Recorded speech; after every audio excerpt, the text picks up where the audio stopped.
కూకట్పల్లి జయనగర్ కాలనీలోని స్వదేశీ national products వారు దేశీయ ఆవు పాలు పార్టీని ఏర్పాటు చేశారు। ఈ కార్యక్రమానికి ముఖ్య అతిథులుగా అఖిల భారత గోసేవ ఫౌండేషన్ నిర్వాహకులు బాలకృష్ణ గురుస్వామి, వడ్డీ కృషిలు హాజరయ్యారు।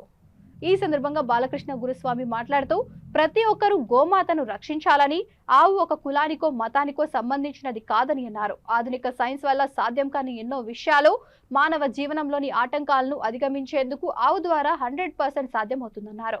భారతదేశంలోనే ప్రతిరోజు 50,000 ఆవులను మాంసానికి వినియోగిస్తున్నారని, ఈ దుశ్చర్యను నిర్మూలించి గోవులను రక్షించాలని కోరారు। పాలకులు గోవధను నిర్మూలించి మన హిందూ సాంప్రదాయాలను కాపాడాలని కోరారు।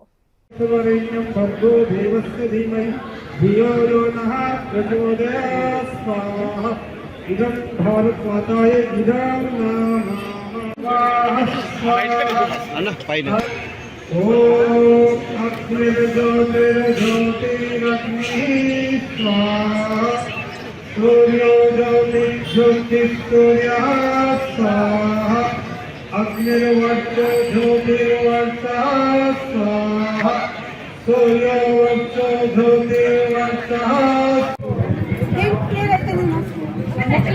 డస్ట్ పార్టికల్స్ అన్ని రెడ్యూస్ చేస్తాయి మనకి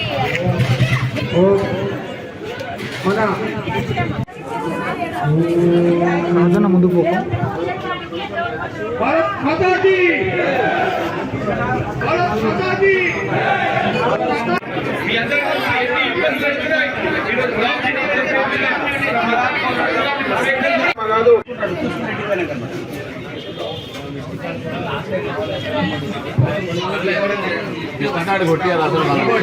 చాలా మందికి అనమాట, చాలా మందికి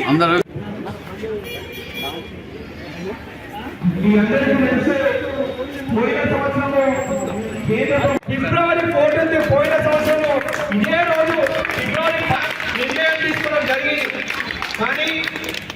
జరిగింది, కానీ అయినా పోయిన ఆవు అంటే ఒక కులానికో ఒక మతానికి సంబంధించింది కాదు। ఆవుకు మతం లేదు। హిందువులైనా, క్రిస్టియన్ అయినా, ముస్లింలైనా ప్రతి ఒక్కరికి కూడా ఒకే రకమైన పాలు ఇస్తుంది ఈ గోమాత। అలాంటి గోవు అన్యాక్రాంతం అయిపోతుంది। 150 కోట్లకు పైగా ఉండే గో జనాభా ఈరోజు 10 కోట్ల లోపలికి చేరుకుంది।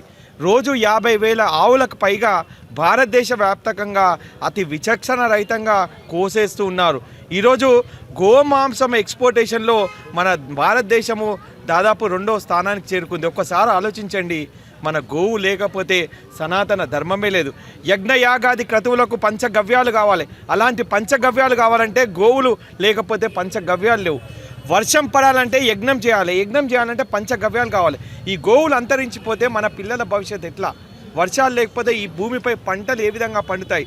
రేపు మన భవిష్యత్ పిల్లలకు ఆహారం ఏ విధంగా? అందుకే ఏ దేశంలో అయితే గోవు మాతగా కొలవబడుతుందో అదే దేశము ఆవిడ తలనరికి విదేశాలకు ఎగుమతి చేయడంలో మొట్టమొదటి స్థానంలో ఉంది।